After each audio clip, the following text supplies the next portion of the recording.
Ja, jaz že kar nekaj let poudarjam in želim seveda s tem spodbuditi tiste, ki odločajo, da je potres tista naša največja grožnja. Seveda zato, ker je ta potres največje jakosti, ki je pri nas možen, predvsem v Ljubljanski kotlini, pa ne samo v Ljubljanski kotlini, ampak se vije od severozahoda do jugovzhoda. Tam živi čez 1 milijon prebivalcev. Videli smo, koliko je potresno neodpornih zgradb. Bojim se, da jih je še več, kot je tam pisalo. Tako da je to seveda treba počasi vzeti, ugrizniti v to kislo jabolko in začeti sanirati te objekte ali pa celo zgraditi na novo. To je seveda odločitev potem lastnikov in pa seveda tudi države.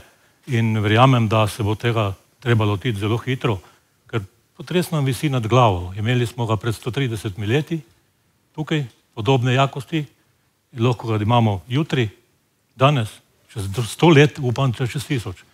Ampak enkrat bo.